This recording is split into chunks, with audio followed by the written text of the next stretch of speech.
Radio, FM, your smart speaker, and on BBC Sounds. BBC Radio Scotland. Hello, it's 5:36. You're listening to Drive Time with me, Fiona Stalker.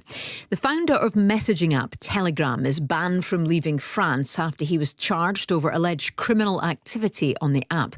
Pavel Durov, who was arrested outside Paris on Saturday, is now being granted a conditional release. His lawyer says the allegations are absurd. Firstly, Telegram complies in every respect with European digital regulations and is moderated to the same standards as other social networks.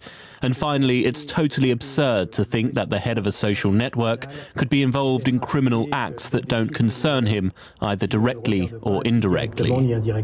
Well, let's bring in the social media expert, Finn Wincherley. Finn, good to speak to you. For people who don't know or don't use it, what is Telegram? Just explain that to us, if you would. So Telegram is basically very much like WhatsApp. It's a place where people can go and have private conversations, and often they can go into lots of groups where they have specialist hobbies or topics they like to discuss, or even do tutorials and workshops and learning issues together. So it's a great platform, just like WhatsApp, for lots of people to get together and share information.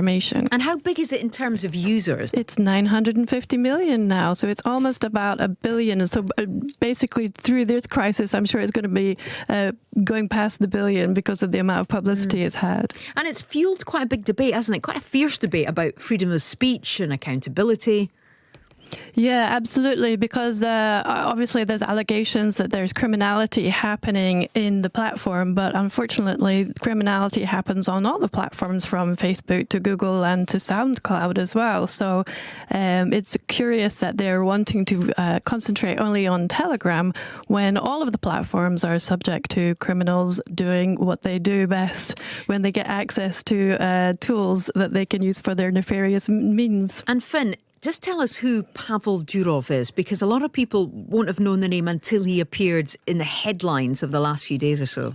So he's born in Russia and became a super billionaire back in the day because he set up a social media platform which was super popular. But unfortunately, he fell foul of the Russian authorities and he fell out with them.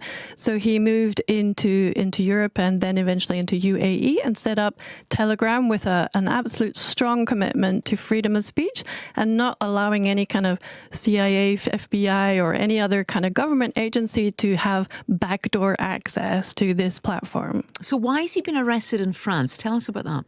So the allegations are that there was criminality happening on the platform. Everything has been thrown at him, from drug trafficking to child pornography and all of those kinds of activities. But as I was saying earlier, those kinds of activities are not exclusive to any particular platform. They happen all over. And his lawyer, of course, saying that the allegations are absurd.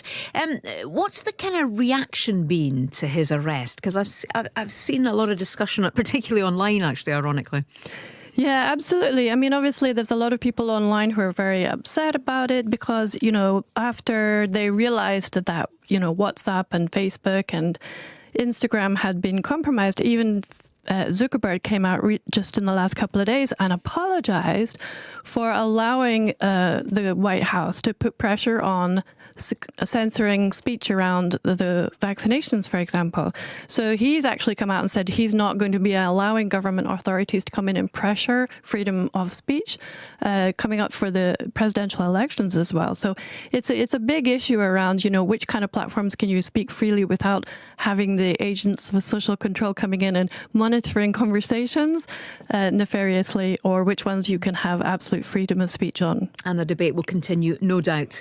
Thank you so much, social media expert Finn Wincherley there. It's 20 minutes to 6. Iona Ballantyne is back with sports. Thank you so much, Fiona. Now, as we